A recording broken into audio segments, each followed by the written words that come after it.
मैं एक एक्ट्रेस का नाम लेता हूँ, तुम उसकी खूबसूरती की वजह से उसको जानते होगे, ना कि उसकी एक्टिंग रेंज की वजह से। एंड इस हिसाब से उसको एक्टर कहा भी नहीं जाना चाहिए। मैं बात कर रहा हूँ जानवी कपूर की, मैंने टाइटल एंड थंबनेल में लिखा भी है। ये बंदी मेरे को जहाँ भी दिखती है इसके बोल्ड सीन्स ही ज्यादातर मुझे दिखाई देते हैं। इसकी एक्टिंग रेंज मुझे समझ नहीं आती भाई कहाँ जा रही है। एंड इसने जो अपनी लेगेसी कैरी ऑन करी है श्रीदेवी से, वो भी कहीं पे भी नहीं दिखती कि भाई ये अच्छी तरीके से यूटिलाइज कर रही है कहीं पर भी। मेन गड़बड़ क्या है पता तुम लोगों को, बॉलीवुड में आना आजकल ऐसे फीमेल लीड एक्टर ही नहीं बची है जिनको एक्टिंग रेंज की वजह से हम लोग जाने। तुम लोग ऐसे कितनी एक्टिंग रेंज वाली बंदी याद आती है कि भाई हाँ इस बंदी को ना हम लोग इसकी एक्टिंग रेंज की वजह से जानते हैं, ना कि उसके क्लीवेज सीन की वजह से, ना कि किसी कंट्रोवर्सी की वजह से, ना तो उसने कुछ भसड़ करी हो बैक एंड में, ना तो उसने किसी के साथ अफेयर करे उस वजह से जानते हैं। हम लोग ऐसे बहुत ही कम एक्टर्स को जानते हैं। एंड अगर थोड़ा सा टाइम रिवाइंड मारूंगा तब तुम लोग को कोई एक्टर्स रिमेंबर होने लगेंगी भाई हाँ उन एक्टर को उनकी एक्टिंग रेंज की वजह से हम लोग जानते थे। उनकी खूबसूरती भी थी, उनकी ओवरऑल ब्यूटी भी थी, उस वजह से भी उनको काम मिला बॉलीवुड में। लेकिन उनकी एक्टिंग रेंज भी उस हिसाब से थी, वो डिफरेंट रोल को परस्यू भी उस हिसाब से करती थी। एंड जानवी कपूर की लेगेसी की बात लेकर चल लेता हूँ भाई, श्रीदेवी की कितने ज्यादा एक्टिंग रेंज हम लोग को देखने को मिलती है पास्ट में। हम लोगों ने उनकी मूवीज पास्ट में देखी किस हिसाब से उन्होंने डिफरेंट रोल को परस्यू करा है एंड डिफरेंट तरीके से परस्यू करा है। सो ये जानवी कपूर क्यों नहीं कर पा रही है? कहीं ना कहीं तो बैक एंड में गड़बड़े हैं।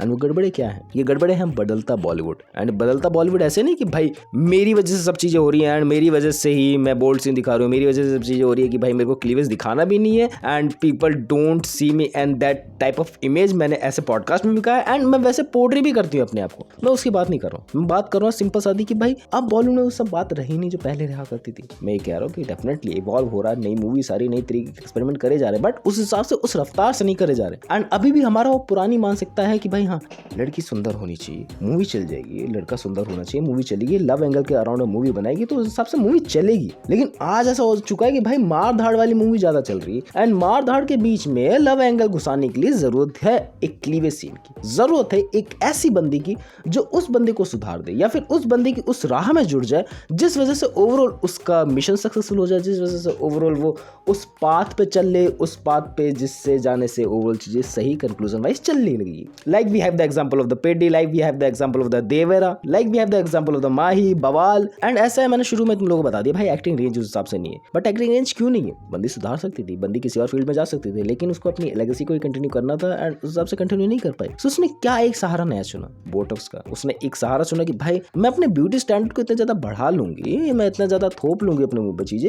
जिससे मुझे काम मिलने लगेगा बॉलीवुड में एंड मैं इरेलेवेंट नहीं होगी। क्योंकि बॉलीवुड फीमेल लीड एक्टर का मेन काम यही है कि भाई सुंदर दिखनी चाहिए एंड जितनी ज्यादा वो सुंदर होगी उतने टाइम तक वो रिलेवेंट रह पाएगी। एंड रिलेवेंट रहने का मतलब क्या है? तुम लोग को टाइम टू टाइम वो सर्जरीज करानी पड़ेगी, तुम लोग को टाइम टू टाइम अपने आप को रिलेवेंट रखना पड़ेगा, उस हिसाब से डाइट लेनी पड़ेगी, उस हिसाब से तुम लोग को ट्रीटमेंट्स वगैरह करानी पड़ेंगी एंड तुम लोग को काम मिलता रहेगा। कि फीमेल लीड एक्टर की आजकल बॉलीवुड में इंपॉर्टेंस इतनी सी रह गई है। अगर स्टोरी में इंपॉर्टेंस नहीं है तो हम लोग किसी और लीड एक्टर को कास्ट कर लेंगे। अब मेरे सामने दोबारा एग्जांपल आ रहा है तृप्ति डिमरी का, उसका भी सिनेरियो सेम है, लेकिन उसको किसी किसी रोल के लिए इस हिसाब से बेटर चूज करा गया कि भाई हाँ उसकी एक्टिंग रेंज निकल के तो आती कहीं कहीं पर। ऐसा नहीं है जानवी कपूर की नहीं निकल के आती, बट एक ही मूवी मेरे को आज तक लगी उसकी एक्टिंग रेंज निकल के आई। बाकी अपार्ट फ्रॉम इट मुझे किसी मूवी में उसकी एक्टिंग रेंज बेटर नहीं लगी। एंड बात लगे चलो बॉलीवुड के अराउंड ये चीजें चलती रहती, ज्यादातर बेटर होनी चाहिए, पॉपुलर होनी चाहिए, पॉपुलर फेस होना चाहिए, नेशनल क्रश होना चाहिए, उस हिसाब से उसको कास्ट कर लिया जाएगा। एंड बात लगे चलिए तुम लोग को अब क्लियर हो चुका होगा कि जानवी कपूर ने चीजें बैकएंड में क्यों करी। सब करते हैं एंड नॉर्मल है, लेकिन इससे पता है क्या फर्क पड़ा? तुम्हारे जो एक्सप्रेशन है ना वो बहुत ज्यादा ही ढल जाते हैं, तुम्हारे एक्सप्रेशन अंदर से नहीं निकल पाते। तुम लोग जितना भी अंदर से एफर्ट लगाओ, तुम्हारे फेस पे जो कॉस्मेटिक चीजें हो रखी है ना, तुम उससे अपने एक्सप्रेशन निकाल ही नहीं सकते हो। मैं यहाँ गर्मी में बैठा हूँ, मैं मर रहा हूँ, तुम लोग को पता है भाई मेरे एक्सप्रेशन वो सब चीजें झलक रही हैं, बट वही बात देखिए चलिए उनके एक्सप्रेशन से वो चीजें झलकती ही नहीं कि भाई वो रो रही है, वो गुस्सा है, वो क्या चीजें कर रही है, पता नहीं लग रहा। उनके काइंड ऑफ एक ही इमोशन रहता है कि भाई एक्सप्रेशन ही नहीं आते उनकी। ये जो झुर्रियां है ये बनती ही नहीं है एंड ये बहुत बारीकी वाली चीज है, इसलिए ही हम लोग कनेक्ट कम मार पाते हैं, इसलिए हम लोग सिर्फ एक ब्यूटी स्टैंडर्ड की वजह से देखते कि भाई हाँ अच्छा लग रहा है बस। अपार्ट फ्रॉम बात लगी इसलिए जो मेरे को मूवी बहुत ज्यादा अच्छी लगी थी उनकी, that was the first movie जो उनका डेब्यू हुआ था, आई थिंक धड़क। एंड ये काइंड ऑफ वो टाइम था जब मैं अपने गोल्डन एरा से, कार्टून वाले एरा से निकल के जा रहा था मूवीज वगैरह के राह पे। एंड उस टाइम में मैंने आई थिंक 20वीं या 22वीं या फिर मैं कहूँ 10वीं मूवी देखी थी, मुझे एग्जैक्ट याद नहीं, बट मूवी देखी थी एंड उसकी यादें मेरे पास अभी तक जुड़ी हुई है कि भाई किस लेवल तक मैंने एक्टिंग रेंज देखी थी। मतलब उस टाइम भी उतना ही तो नॉलेज थी नहीं, बट जो भी एक्सप्रेशन झलक रहे थे, जो भी स्टोरी झलक रही थी वो मेरे को हिट करा एंड उस हिसाब से उस बंदी के एक्सप्रेशन उस टाइम तक भी रेलिवेंट थे। तुम लोग देखा होगा उसके पास्ट वाली इमेज कितनी ज्यादा बेकार थी एंड अब उसकी इमेज बहुत ज्यादा ही डिफरेंट होती जा रही time time. And that was expression का खेल। उस टाइम पे एक्सप्रेशन झलक रहे थे, इस टाइम पे एक्सप्रेशन नहीं झलक रहे and up to time to time बहुत ज्यादा चीजें बढ़ती जा रही है एंड सभी फीमेल लीड एक्टर यही कर करती जा रही है। एंड मैं कहूँ मेल एक्टर्स के अंदर अभी ये कम देखने को मिल रहा है, कर रहे हैं वो भी, लेकिन कम है कंपैरिजन वाइज। एंड मान के लेके चलो जानवी कपूर को एक बेटर एक्टिंग रेंज में ले भी लिया,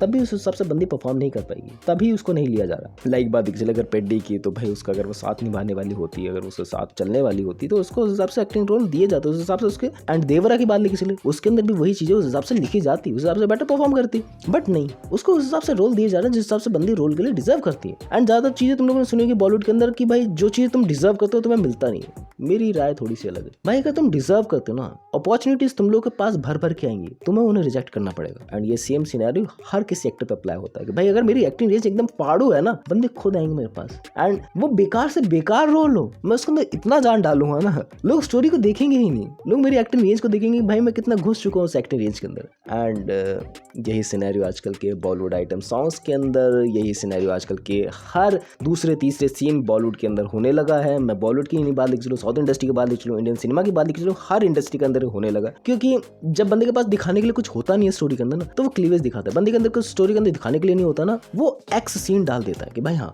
थोड़ा सा रिलेवेंट रह जाएंगे, थोड़ा सा मार्केट में हमारी हाइप भी बढ़ जाएगी, एंड उस सीन के बदौलत जो नेसेसरी नहीं था उसकी ओवरऑल हाइप बढ़ेगी, उसको लोग थिएटर्स में देखने जाएंगे बिकॉज ऑफ इट। अब मैं नहीं बोल रहा हूँ कि जरूरी है नहीं है, क्योंकि ये एक अलग मुद्दा हो जाएगा कि भाई ये सीन्स जरूरी है कि नहीं, बट मैं एक्टिंग रेंज के हिसाब से बताऊँ ओवरऑल जानवी कपूर की, दैट वाज टोटली बैड। जो मुझे लगी चीजें यूटिलाइज नहीं करा जा रहा है, यूटिलाइज करने लायक है भी नहीं। सो इससे क्या सीखने को मिलता है, जिस चीज़ के लिए तुम लोग बने हो ना वो चीज़ तुम्हें करनी चाहिए। एंड वो चीज़ आई थिंक वो ट्राई आउट कर रही है, मे बी उनके लिए वो चीज़ बनी हुई हो, मे बी अभी उनके सही अपॉर्चुनिटी उनके हाथ नहीं लगी हो। मैं कुछ नहीं होता बोलने वाला हूँ, बस मैं अपनी राय दे रहा हूँ, जो मुझे लगी चीज़ें मैंने बताई। और तुम लोग क्या सोचते हो इस बारे में, तुम लोग के भी बैक एंड में कुछ थॉट्स हैं about the Janhvi Kapoor, and कौन सी ऐसी मूवी तुम लोगों ने पास्ट में देखी है जिससे तुम लोग जानवी कपूर को इमेजिन कर पा रहे हो? नहीं कर पा रहे होंगे, मैं तो धड़क के अलावा कोई इमेजिन नहीं कर पा रहा हूँ सिनेरियो। एंड जानवी कपूर नाम लेते ही तुम्हारे दिमाग में क्या थॉट्स आते हैं बताना कमेंट्स करके। मिलते हैं नेक्स्ट वीडियो में, बाय।